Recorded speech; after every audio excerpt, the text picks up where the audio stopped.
Welcome to South Florida saltwater fishing. I'm Heath, and it's time to get into the bite. Dolphin in the boat.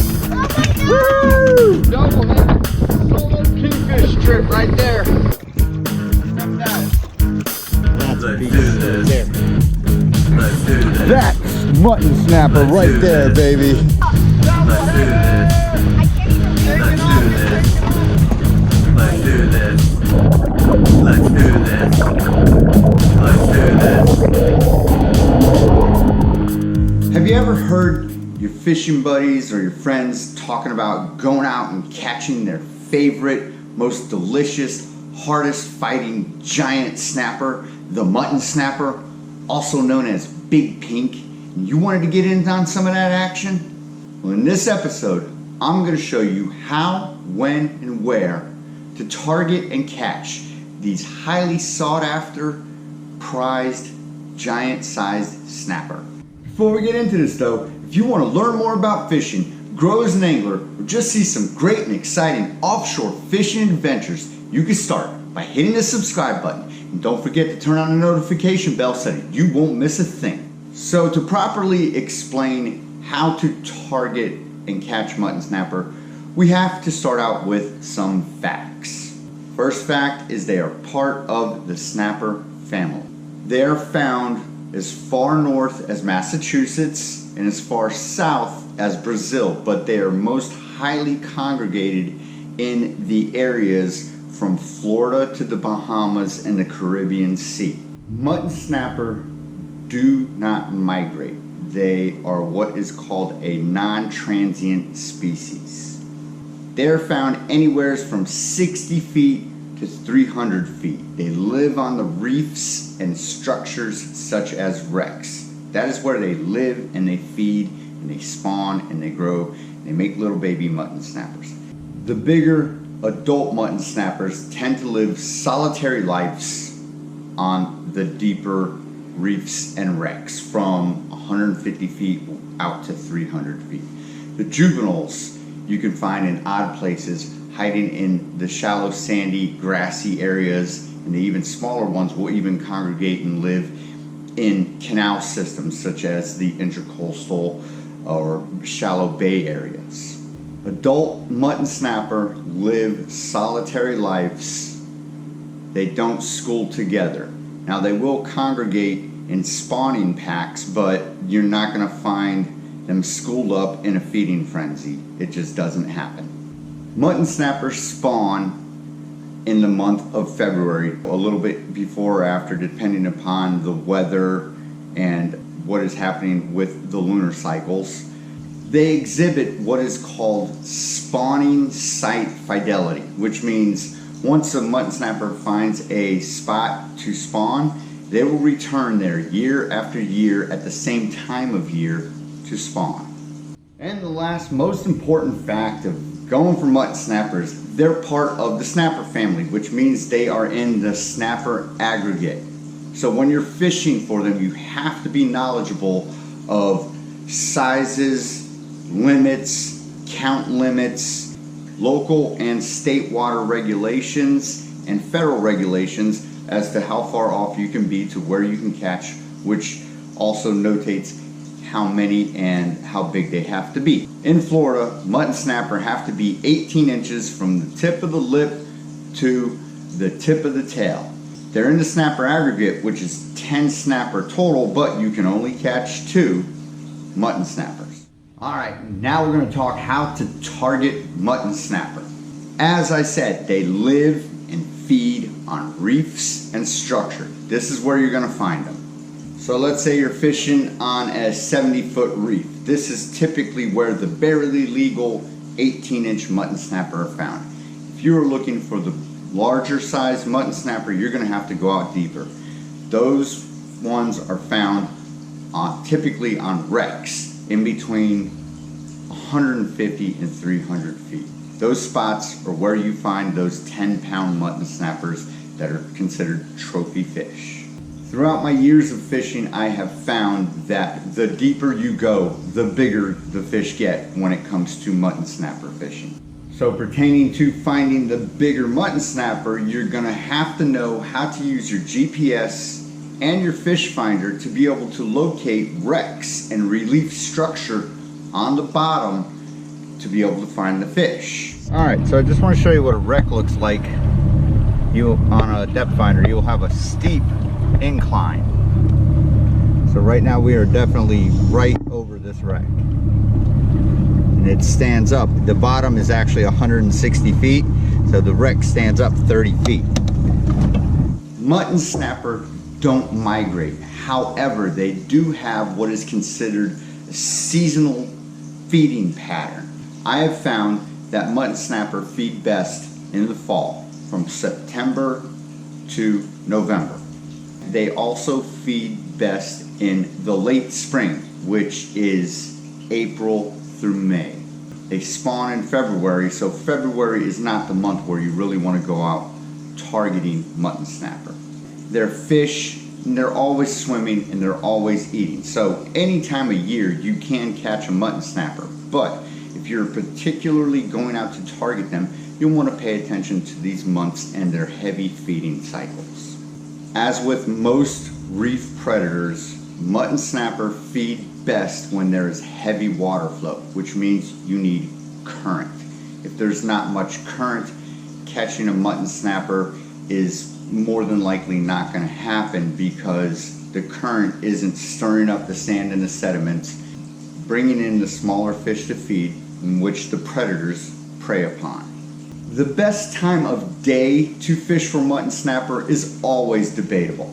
Personally, I've found the best mutton snapper bite to be in the morning, from about 7 a.m. to 10 a.m. before the sun gets too high, water warms up, and fish disperse over the reef to go out deeper and hide from the sun. Now, there is also a fairly good afternoon and night bite for mutton snapper. When it comes to mutton snapper, it's pick your own poison. It's what you like. If you like going out and fishing all night and coming back at 2 or 3 in the morning and cleaning fish and cleaning your boat, hey, more power to you. That's not really my game. I like going out fishing, being done, coming back in, and being able to relax and cook and enjoy with the family for the rest of the evening after the adventure is done. The morning bite seems to be the more prominent of all the feeding times for the mutton snapper. The afternoon bite and the night bite, not so reliable. Finding a mutton snapper spot, typically called a mutton hole, takes time and research.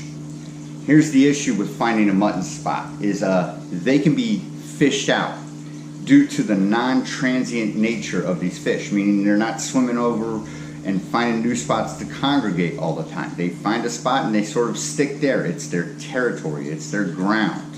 You catch those muttons that have congregated there, it's done until new muttons move in. Time and research, you find the spot, you don't overfish it, you keep the population healthy and hungry. That's what leads to maintaining and conserving a great mutton spot. Now we're going to talk about how to catch mutton snapper. I have found the best bait, top #1 bait, better than live bait, better than anything, for mutton snapper is a Spanish sardine. You can also make a Spanish sardine into a sardine plug, which you should learn how to do. Sometimes they don't like the whole thing, it's too much. Other times they can inhale the whole plug and you get to hook up the bite. Spanish sardine is the go-to bait when it comes to catching mutton snapper. So there are a couple of ways to fish for mutton snapper. The first one is you anchor up on your reef, you throw out your chum bag, and you start bottom fishing for them. Typically when it comes to bottom fishing this way and chumming and you're anchored up, mutton snapper are what is considered an incidental catch. You're not necessarily targeting mutton snapper, they just happen to be swimming by and you nab one, and it makes your fishing trip an exceptional one. The next way to target mutton snapper is drifting. Most mutton snapper are targeted and caught on a drifting boat. So to properly drift over structure and target mutton snapper, what you have to do is you have to take the time. First you have to identify your spot, your wreck. your reef spot, whatever it may be.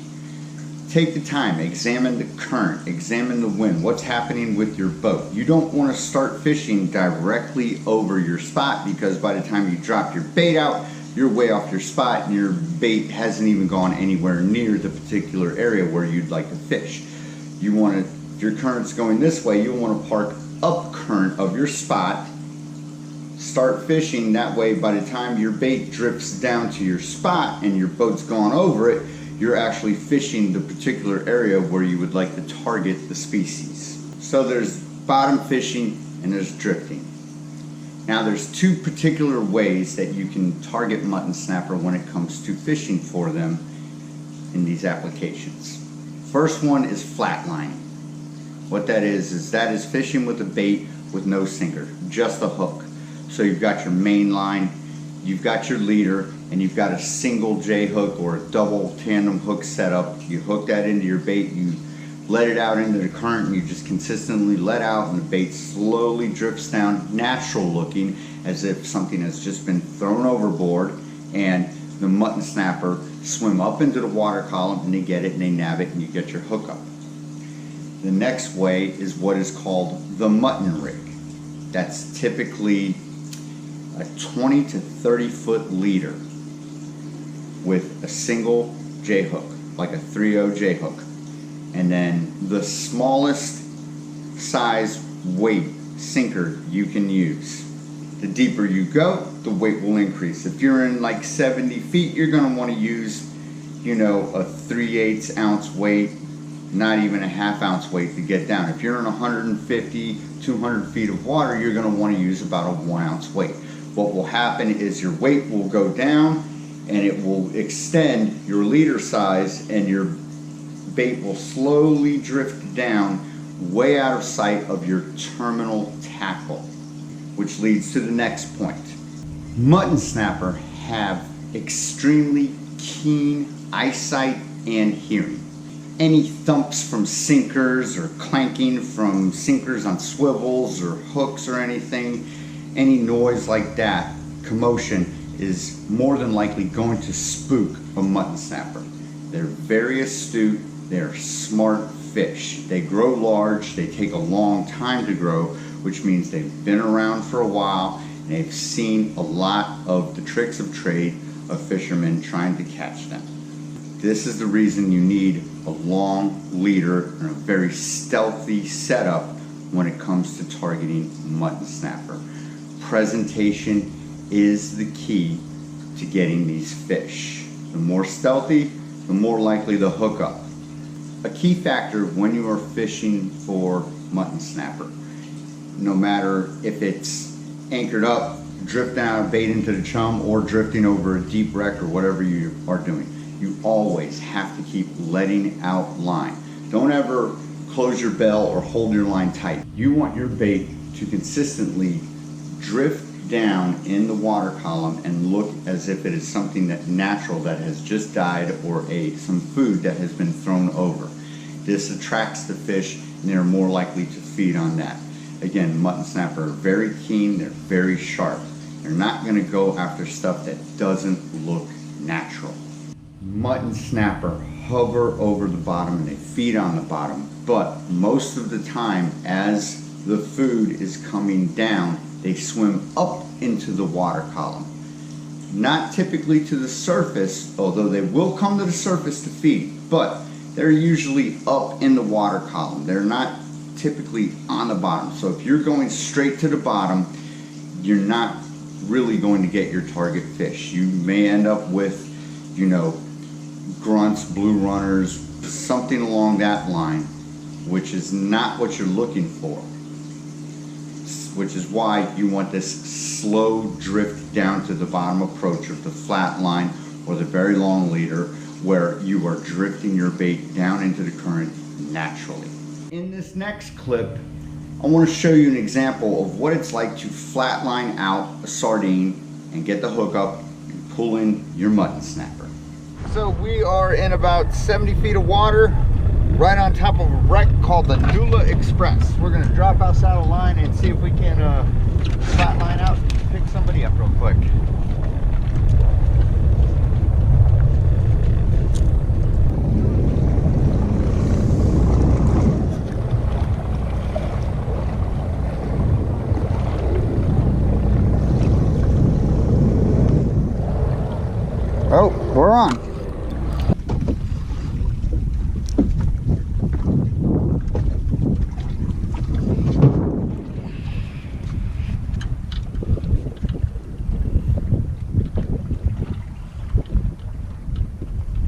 Big old giant mutton snapper.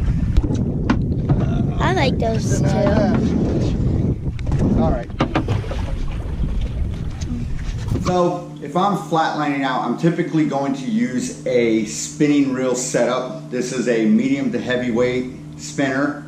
This is a Penn Spinfisher 8500 on a 7-foot star rod Paraflex, spooled with a 20-pound smoke blue Momoi.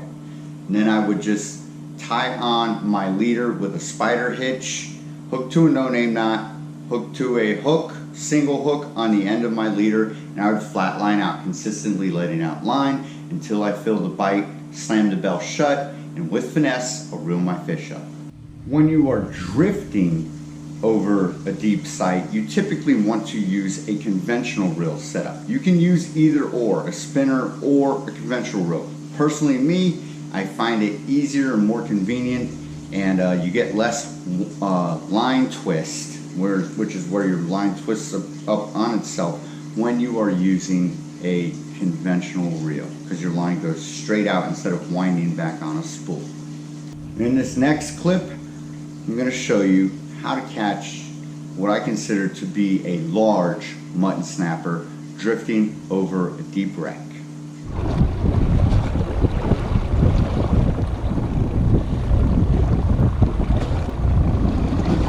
Oh, there we go. We got him. He's on.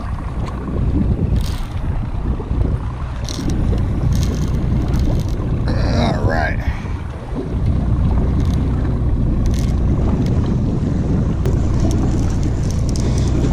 Here it comes. There we got. Oh, big old mutton. Whoa. Big old mutton. Oh, yeah. That's mutton snapper right there, baby. That is what you call an excellent start today. That's a good solid 10-pound mutton snapper. When I'm drifting, I typically fish with a small conventional reel setup. This particular setup is a Penn H12. It is spooled with 20-pound pink Andy line. And again, I have about a 25-foot leader of 20-pound Seaguar red Label Fluorocarbon on here. There is a 1-ounce sinker on here so it can get me down, and I have a 3/0 octopus style J hook on there. This rod is a 7-foot star rod from the handcrafted series. The rod has good shock absorbency and good bend for when the fish sets the hook, so I don't have to pull it back like I'm bass fishing, I'm saltwater fishing. The rod bends and flexes and helps me set the hook. I don't set the hook, the fish does. And now, just to prove that mutton snapper are fish, they do swim and they do feed, and there are unexpected incidental catches when you're fishing for something else and you get one and you're like, wow, how did that happen? I'm gonna go over 2 examples. Caught them trolling on a couple of different instances. The first incident where I caught one trolling was over a shallow reef in 55 feet of water. I caught a mutton snapper trolling a SPRO Jig, a white bucktail SPRO Jig.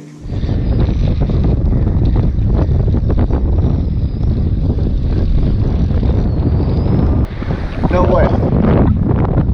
I just caught a mutton snapper trolling a SPRO Jig. Unheard of. The next incidental catch, pure luck. I am still to this day confused of how it happened. We were out in about 90 feet of water trolling for kingfish with a planer, using a wire leader rig setup of a ballyhoo skirt, a sea witch, and a bonita strip. We pulled up a keeper mutton snapper on the planer, again, using wire leader. Goes against everything I've explained to you in this video, which is why I call it an unexpected incidental catch, and it really confuses me. But here's the clip of it. There we go. All right, reel them up. All right, Chloe, look at this South Florida fishing girl. Planer trolling. There we go. All right, so what I need. Whoa, whoa, that's good. All right, put your rod down in there.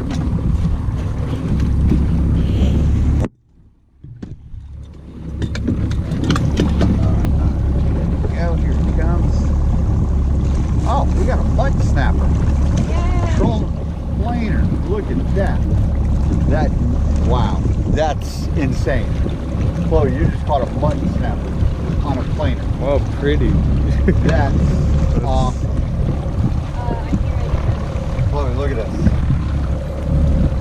Yeah. That's unheard of, okay? Mutton snapper on a planer. Always expect the unexpected. All right, now we're gonna go over some stuff that you are more than likely here to see, which is how to rig up to catch mutton snapper. This is a mutton rig. It's a 25 to 30 foot leader, very light fluorocarbon. This happens to be a 1 ounce sinker hooked onto a 3/0 J hook. This is the most typical way of fishing for mutton snapper. You're drifting. You got a sinker that's going down. Your bait is drifting out in the current below it. So it's a very simple rig, ultra effective for targeting mutton snapper if done properly. I'm going to show you how to rig it up right now. To do the mutton rig setup, it's very simple. We're going to need a few things. You need a cutting tool. I use a size 7 barrel swivel. This is from Mustad. You can use any one, any manufacturer. Works good. Size 1/0 sinker. Remember, the shallower you go, the lighter this sinker needs to be. You need to use the lightest possible sinker you can. I plan on fishing for mutton snapper. When I target them, I go deep. Therefore, I use a 1/0 1 ounce sinker. A 3/0 octopus style hook from Mustad. I've got the 25 to 30 feet of fluorocarbon leader. This particular leader is from Seaguar Red Label. It's the one I like. It's the most pliable. It knots easily and it's not real abrasive when you tie it onto your terminal tackle or thread it onto your main line. The tip to measure out your leader is use your arm span if you're between 5 and 6 feet and pull out about 5 to 6 arm span lengths worth of leader. That will give you your 20 to 30 foot leader. Again, it's not a science, it's a guesstimate. And we're going to need our main line from our reel. We are going to start with our main line from our reel to make the mutton rig. The first thing we'll do is we're going to thread our sinker. We're going to let the sinker float freely. You never want to tie your sinker onto your line. It creates an abrasion point. You always want an egg sinker to flow freely. After the sinker, we are going to hook on our barrel swivel. We hook this on with a basic clinch knot. 1, 2, 3, 4. I'm going to use 5 wraps.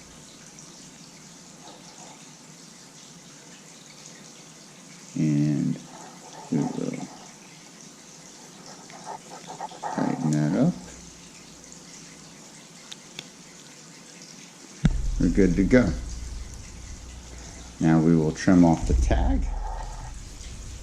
Make sure your knots are good. If your knots aren't good, you will want to retie them. The last thing you want to do is go out targeting a fish and have knot failure. So, this is where we're at right now. We have our sinker that will not go past our swivel, which will keep us definitely this 20 to 30 feet away from our bait. That's what we're looking for mutton snapper. Next thing we will do is we will take one end of our fluorocarbon and we're going to attach it to the swivel again using a clinch knot.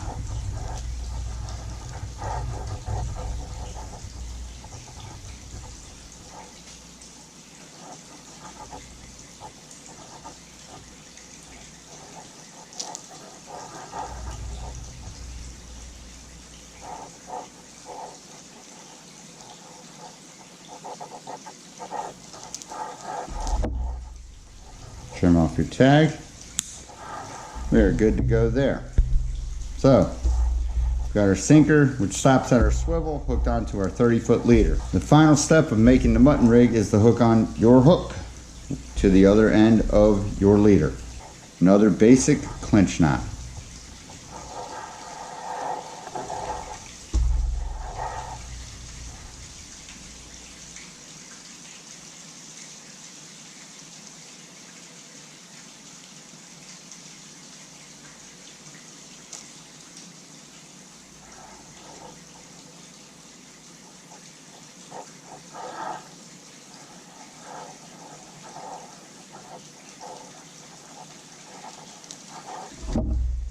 And our mutton rig is done.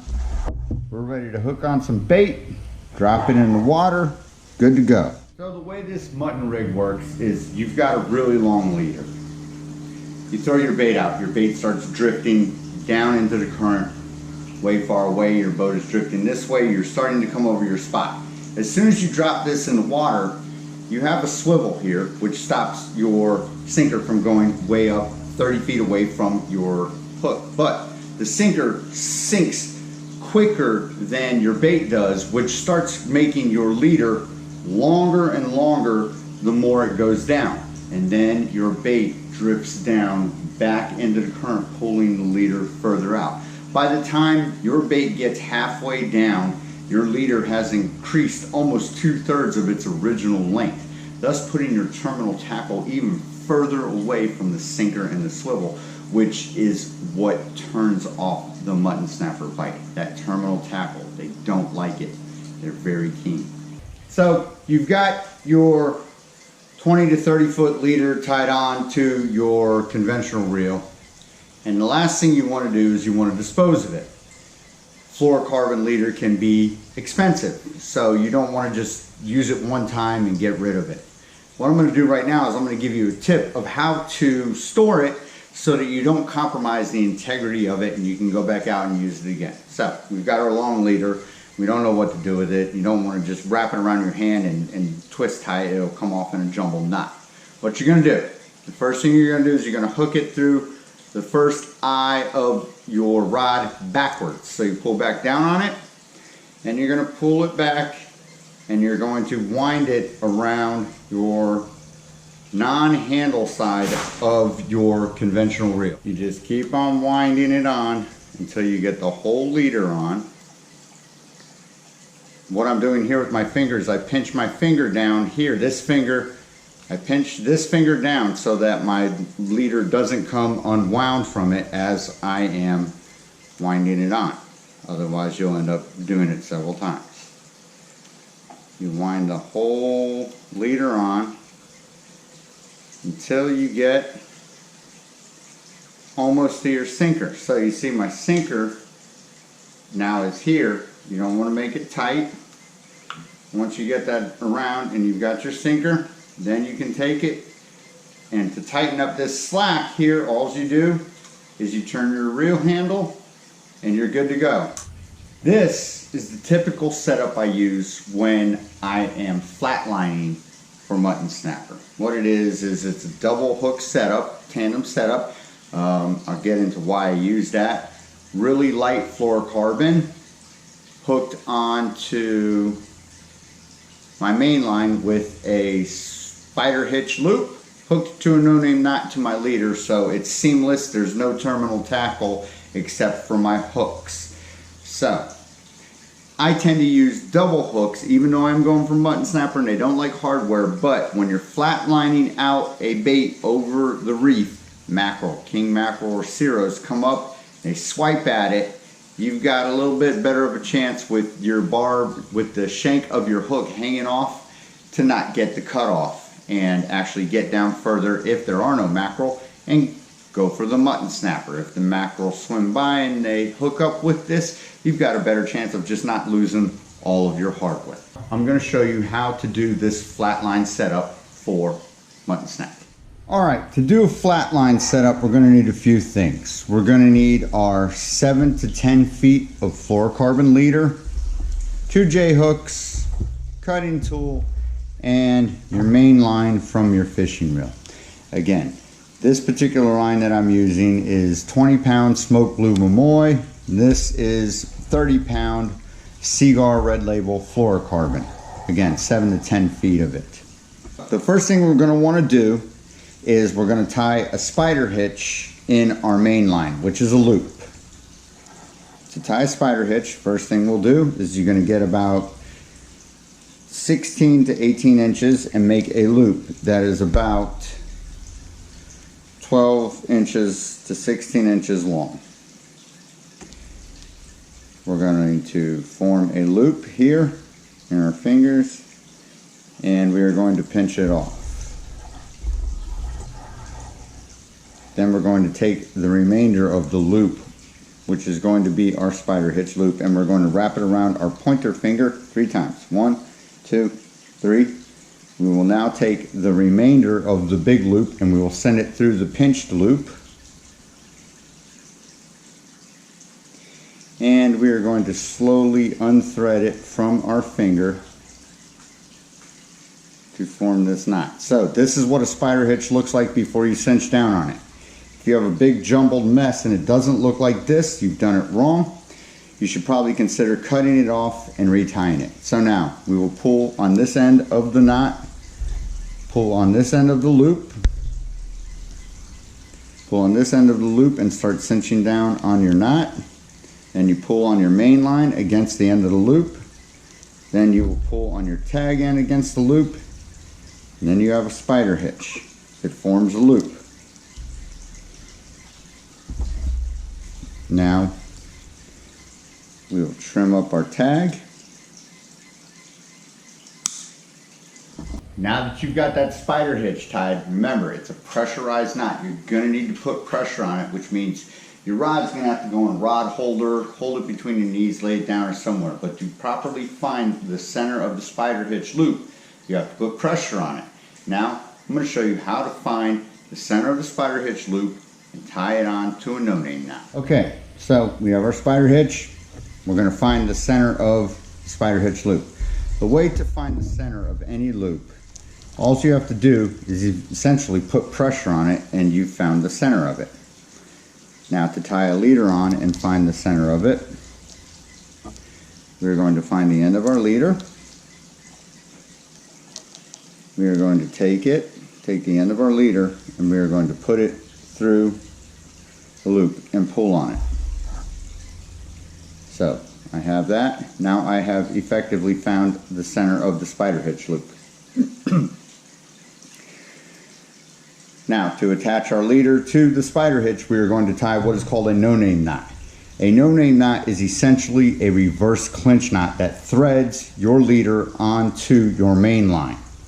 So if I was to tie a clinch knot, I would essentially wrap my tag line around the leader portion of it back down towards the hook. But we're not tying a clinch knot because it forms an abrasive point right here where the leaders is connecting to the main line. You don't want just a single connection point. You want to thread your line this way. A no-name knot, we wrap the tag and thread it onto the main line back up towards the reel. So you get about 3 to 4 inches of tag, and we're going to wrap it 7 times. We're going to wrap our tag 7 times around our main line.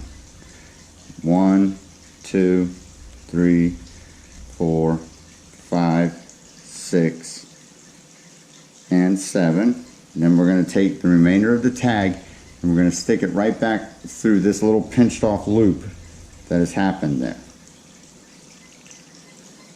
Alright, now we've got that going on, and we found the center of the knot, so now we will cinch down on it, just the same as if you were tying a clinch knot,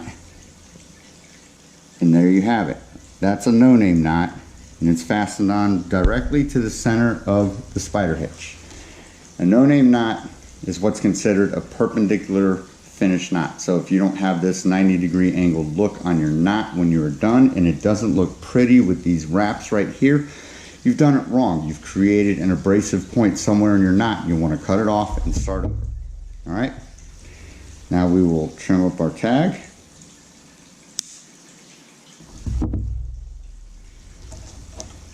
And we're going to go to the other end now. Before we continue, we have these 2 J-hooks. We want to make them a tandem setup. To do that, you go to the end of the shank where the eye is, and you have a point where the hook loops around, the wire loops around, and connects back to the shank. You take your cutting tool, put it right in between there, and you pinch down, and it forms an opening right here. You'll take this other hook, twist it backwards, insert it, and there you have it. You have tandemed the hooks together. Now we're going to close back the eye of that hook by using the back side of the cutting tool. Pinch the the wire of the eye shut back to the shank of the hook. You want to try and back out your second hook. There you go. You've effectively made double hook tandem setup. Now, to finish out this rig, simple. I use basic clinch knot. So this is thicker stuff, more abrasive. It's 30-pound fluorocarbon. So I'm not going to do as many wraps as I typically would with a lighter weight line. So tie the clinch knot. We will send it through the eye of the hook. Good to go.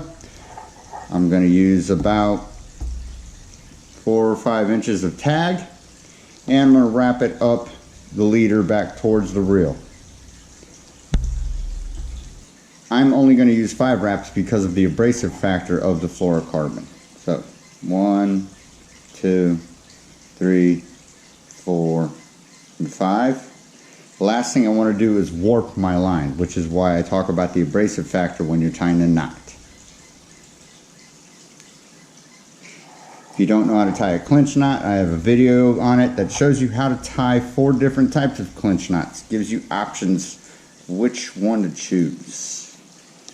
There you go, perfect clinch knot. Clinch knot is a perpendicular finish knot.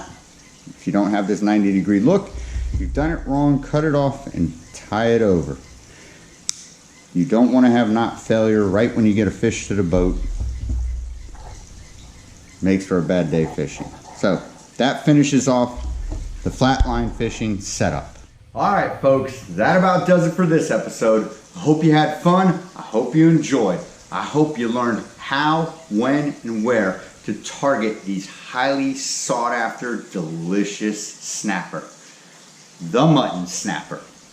Until next time, South Florida saltwater fishing, going wherever the cool wind takes us.